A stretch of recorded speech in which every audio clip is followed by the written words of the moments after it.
Belajar hukum dari sebuah kasus. Guys, dalam kasus pembunuhan Brigadir J, hampir semua terdakwa dijatuhi hukuman yang berat. Namun, ada satu putusan yang membuat banyak orang bertanya, mengapa Baradae hanya dijatuhi hukuman 1 tahun 6 bulan penjara? Apakah karena ia anggota polisi atau memang ada alasan hukum yang membuat hakim memberikan hukuman lebih ringan? Untuk memahami ini, kita harus melihat bagaimana kasus ini terungkap sejak awal, guys. Mari kita bahas. Nah, pada 8 Juli 2022, Brigadir Nofriansyah Yosua Huta Barat atau Brigadir J ditemukan meninggal di rumah dinas Ferdy Sambo di Jakarta. Saat itu, publik diberi penjelasan bahwa kematian Brigadir J ini terjadi akibat baku tembak dengan Baradae, guys. Namun, seiring berjalannya waktu, banyak kejanggalan mulai terungkap. Rekaman CCTV, hasil penyelidikan, dan berbagai barang bukti menunjukkan bahwa cerita baku tembak tersebut tidak sesuai fakta. Nah, penyidik kemudian menetapkan Ferdy Sambo nih, Putri Chandrawati, Ricky Rizal, dan Kuat Ma'ruf dan Baradae sebagai terdakwa dalam perkara pembunuhan berencana Brigadir J, guys. Nah, dalam persidangan, Baradae ini mengakui bahwa dirinya memang melepaskan tembakan ke arah Brigadir J, namun ia juga menjelaskan bahwa tindakan tersebut dilakukan atas perintah atasannya, yaitu Ferdy Sambo. Nah, pengakuan ini menjadi titik balik dalam perkara ini, guys. Baradae memilih memberikan keterangan yang berbeda dari cerita awal dan membantu mengungkapkan bagaimana peristiwa sebenarnya terjadi. Kesaksiannya kemudian didukung oleh alat bukti lainnya sehingga membantu majelis hakim memahami peran masing-masing terdakwa dalam kasus tersebut. Nah, setelah bekerja sama mengungkap fakta-fakta penting dalam perkara ini, Baradae memperoleh status sebagai justice kolaborator.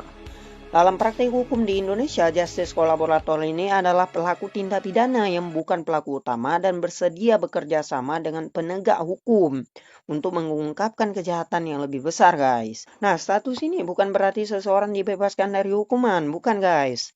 Namun, berdasarkan ketentuan yang berlaku dan pertimbangan pengadilan, kerjasama tersebut dapat menjadi salah satu alasan meringankan pidana. Nah, dalam perkara ini, majelis hakim juga menilai Baradae ini bersikap kooperatif, mengakui perbuatannya, menyesali tindakannya, dan memberikan keterangan yang membantu mengungkapkan fakta di persidangan, guys. Nah, saat menjatuhkan putusan, majelis hakim tidak hanya melihat siapa yang melakukan penembakan, tetapi juga menilai peran masing-masing terdakwa. Nah, hakim menyimpulkan bahwa Ferdy Sambo ini merupakan pihak yang merencanakan pembunuhan, sedangkan Baradae melaksanakan perintah tersebut.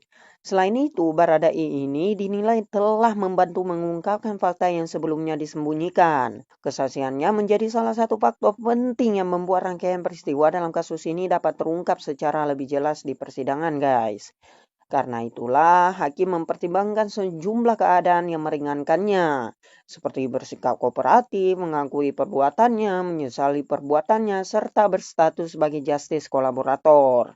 Berdasarkan seluruh pertimbangan tersebut, Baradae dijatuhi hukuman 1 tahun 6 bulan penjara, lebih ringan dibanding terdakwa lainnya, guys. Nah, kasus Baradae ini menunjukkan bahwa dalam hukum pidana, terdakwa dalam perkara yang sama belum tentu menerima hukuman yang sama. Hakim akan menilai peran setiap terdakwa, tingkat kesalahan, serta keadaan yang memberatkan dan meringankan berdasarkan fakta yang terungkap di persidangan, guys. Nah, status sebagai justice kolaborator ini juga bukan jaminan seorang akan mendapat hukuman ringan, guys.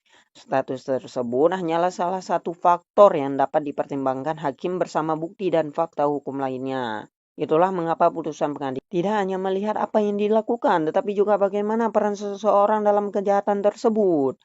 Nah, belajar dari kasus Baradae ini, kita dapat memahami bahwa keadilan tidak selalu berarti semua terdakwa menerima hukuman yang sama. Yang dinilai pengadilan adalah fakta, peran, bukti, dan pertimbangan hukum yang terungkap selama persidangan, guys. Gimana pendapat kalian?